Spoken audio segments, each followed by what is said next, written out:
নির্বাচন কমিশনার কি পুরো দেশটা ব্যক্তিগত? আচ্ছা, মানে পাবলিকের কোনো সমস্যা সমাধান করতে গেলে পাবলিকের আলোচনার দরকার আছে। তো সেটা কোনো ব্যাপার নয়, সেটা যেন তার নিজের ব্যক্তিগত বাপুটি দেশ, আচ্ছা, সে যা ইচ্ছা তাই করবে।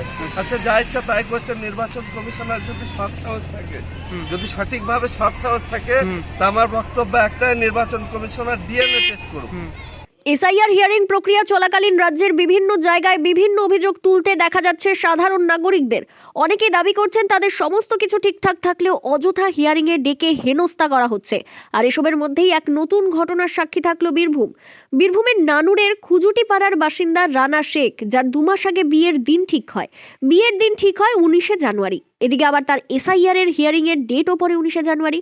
বোঝো কাণ্ড, একই দিনে বিয়ের দিন এবং হিয়ারিং এর ডেট। আর এমন ঘটনার পরিপ্রেক্ষিতে স্বাভাবিকভাবেই বিয়ের আগে রানাকে ছুটতে হলো হিয়ারিং সেন্টারে। আর এমন ঘটনার পরিপ্রেক্ষিতে স্বাভাবিকভাবেই ক্ষোভ উগরে দিয়েছেন বরের বাড়ির লোকজন। আমার ভাইয়ের বিয়ের দিন 19শে জানুয়ারি, তো এটা 2 মাস আগে বিয়ের দিনটা ঠিক হয়েছিল।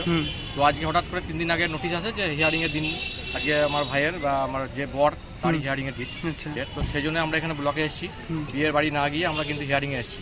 এরপরে কিন্তু হিয়ারিং সেরে আমরা কিন্তু বিয়ে বাড়িতে যাবো। জানা যাচ্ছে বর রানা শেখকে হিয়ারিং এ ডাকা হয়েছিল মূলত নামের ক্ষেত্রে বানান ভুল থাকা এবং তার বাবার সন্তান সংখ্যার পরিপ্রেক্ষিতে। রানা শেখের বাবা আলমগীর শেখের 2 সন্তান হলেও নাকি মোট 6 জন তার বাবাকে অভিভাবক হিসেবে দাবি করেছে। হিয়ারিং এ বলছে যে নামের ভুল বা বাবার আপনার বাবার আরো 6 জন পুত্র আছে, এইসব কারণ দেখিয়ে বিভিন্ন কারণে আমাদেরকে হ্যারাসমেন্ট করা হচ্ছে।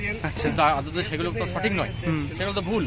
সেই ভুলের কারণে আমাদেরকে কিন্তু বিয়ের অনুষ্ঠান ছেড়ে আমাদের কিন্তু হিয়ারিং এ আসতে। আচ্ছা, মানে যে বর তার কয় ভাই বোন? বর 2, 1 ভাই 1 বোন। 1 ভাই 1 বোন।